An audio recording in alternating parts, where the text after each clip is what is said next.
So I'm Kev. I'm a Scav. Okay, so my name is Roya. My name is Kerwin.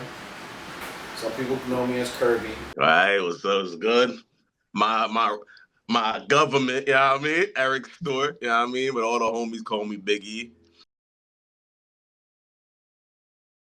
I would say the summer of 2011, we were going to the location that we used to go to all the time. That was our friend house. We went there probably like almost every day. And then we used to go to the beach, different parties. Like we just did it as a collective. And every time, at the end of every event we did, we just end up at the house. The frat just it just organically happened. It was just a group of friends, you know, just doing what we do, just enjoying each other's company, and it just, organically happened. Like, it was just a typical New York City summer. It came together like all pretty natural. Like then we all started staying at the frat house, and um, yeah, we just throwing parties every weekend. And it kind of just like took on a life of its own, pretty much. It was just a couple of all the homies just vibing and chilling. It wasn't even like it was something that happened like organically and naturally. You feel what I'm saying? It was kind of like, we all hit like this turning point of our life where it's like, after school, it kind of becomes a like, what you gonna do in life? You feel me? So we was like in the middle of that transition phase. So before we really figured out what we was doing while we was trying to like go to school or whatever, it was kind of like vibe out and chill every day type shit. So started off with us going to like Coney Island every day, chilling outside, just having a good time, because that's like your first after high school is like when you really start experiencing freedom in life and shit Right. of that nature.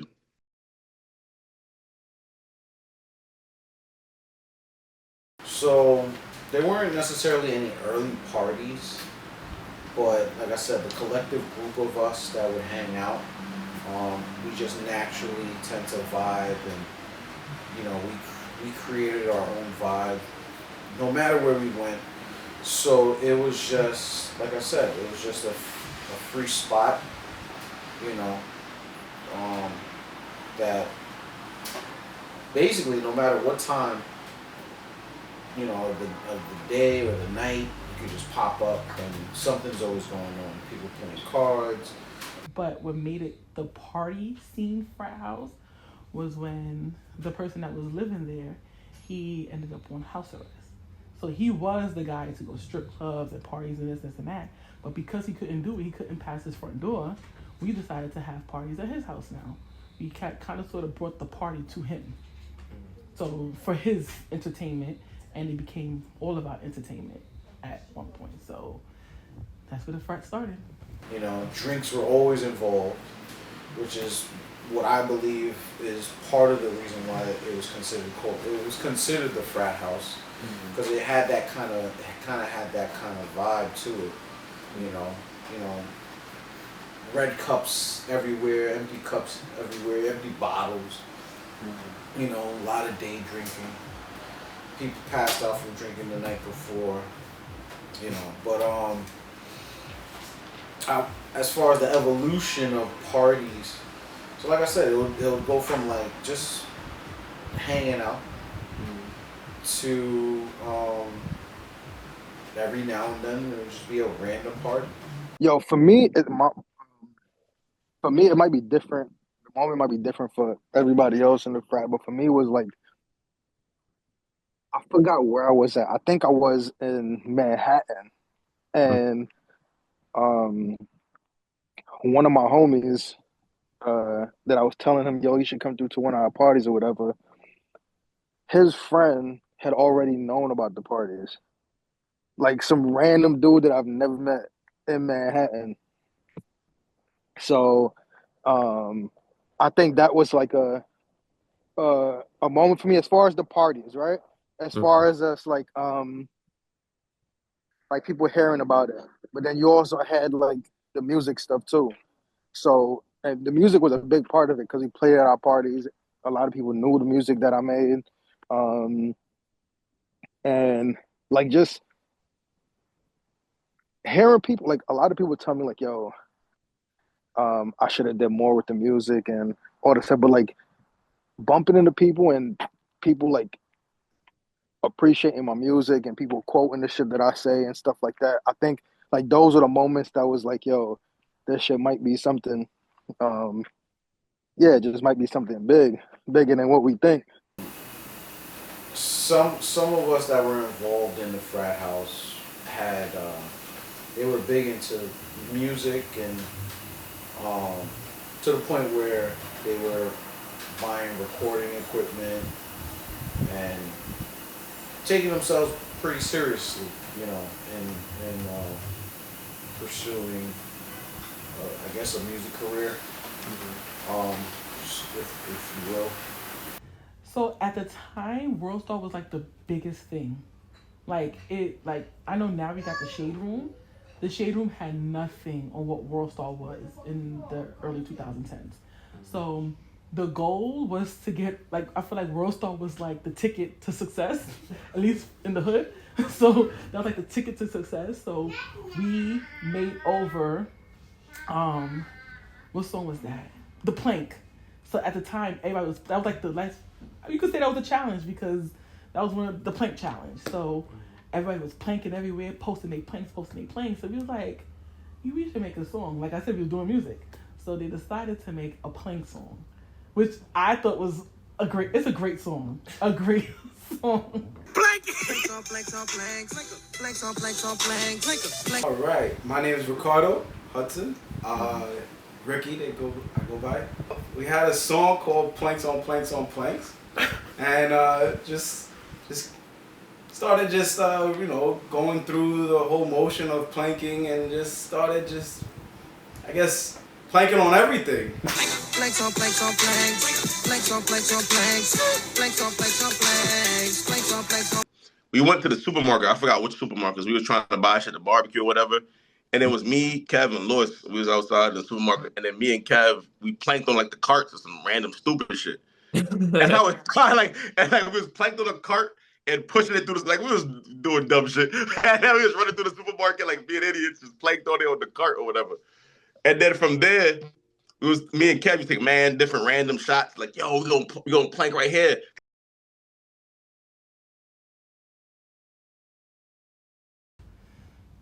There was a lot going on at the frat. There's people from the frat who's married right now who met at the frat.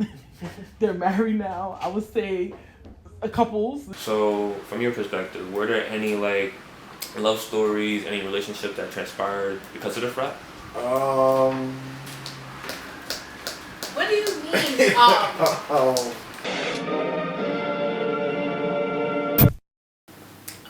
My name is Melissa, but they call me Missy. I'm also known as the Passion Party Girl. Oh, okay. Elaborate. That's how you're gonna introduce yourself as the Passion Party Girl. Oh, and also I'm sorry, I'm Kerwin's wife. Sorry about that. What? But you wasn't my wife then. I was your girlfriend and I was your wife, okay? No, you're my wife now, but you was my girlfriend at the time. Like I was actually your baby mother, but if you want to be technical with it. You're the one labeling yourself. I'm just trying to help you out here. But this is going to be viewed by other people. But anyway, go ahead. You just start to see like people's character, and I'm big on that. Like I'll listen to what you say. Everything a person does, like I'm taking mental notes, like it's in a Rolodex. And you probably won't see me like act a certain way. You probably won't see me like bug out like at the moment, but I'm making a mental note and I'll move accordingly. I play chess. You know what I'm saying? You could be cool with somebody, you could hold them down, and you could be there for them, and they'll still snake you. Like, will still snake you. They will still act like you wasn't there for them. They will still act like your time with them wasn't valuable. They'll still act like that. But then what I also learned is that you can have family outside of your actual family. Like, we grew a bond with the people that lasted, but the bond that we have is like unbreakable, and I think the frat had a lot to do with that. Because yes, we knew each other prior to the frat, but the frat made that bond like undeniable. It's like it's people I've been knew before, and because of the frat, they became literally you're my best friend now, or you're my brother, and this and that. Like When the homies kind of wasn't seeing eye to eye as far as unity, like we all had different paths and goals we kind of want to embark on, right? Like it's crazy 'cause like at that time too, we had like a vision that we could all try to get out, put the bread we don't have, put it together to get a spot, kind of rent it out and kind of live that way, like a big ass spot, live that way. And I guess right now, especially seeing where our money was at that time, seemed kind of unrealistic because none of us had career jobs at the time, was making no real money. Like I said, I had like $20 in my pocket. And I used to make it work. You feel what I'm saying? So, But I want to say people started going their separate ways because some of us were aspiring for more and wanting more than just what we had created. You know, like it was fun while it lasted, but what are we doing? Some people wanted to do serious big things, and some people just didn't show the same ambition, or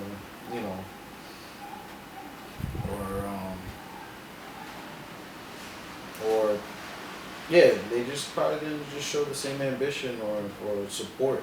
You know, I don't know. Like I said, I don't know. But the big one for me, I think it had to be, just people. Some people just grow up.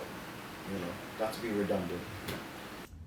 it's something that will always, always be in my heart. Like always. That is like we had a lot of fun growing up in general, but I always refer to the frat as part of the best times of my life. I always refer to that because I know being in the frat, I've seen myself grow.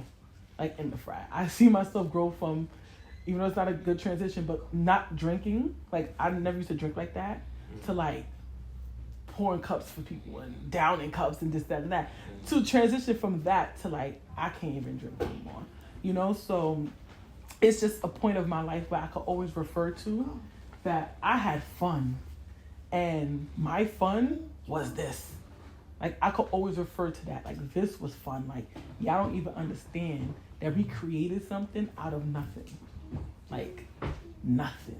None of us. We all. Some of us was in college. Not all of us. Some of us in college, but barely go to class, barely do this, barely do that. But we met up at the frat. So it's just something that will always be, in Track City. everybody could default like, yo, I love you because you're my brother, and that's just the default, right? I don't really love you. Like, loving you because you're my brother and loving you because your person is two different things to me. You feel what I'm saying? So for me so that situation, for it to be like, yo, I love y'all niggas, like for real, love y'all niggas, like for y'all person, like it don't even matter that we don't share the same, same parents, same whatever. I just love y'all person, and I genuinely want the best for y'all. That it taught me a lot of love. It's overall just family, friends, connection, building that social vibe, just being open and just letting your spirit go and just be free. That's basically how I feel about the frat. The valuable lesson is just let yourself go. You only live once, you're young once. Just live it to your best and then just enjoy life as it comes. That's what I got. Especially, I think one of the good things that came up out of it was the invention of Skittles. But I don't know if you have enough film for that. I don't think your audience is ready for Skittles. Not the candy, but the drink. The drink Skittles. Yeah. Just know I'm the originator.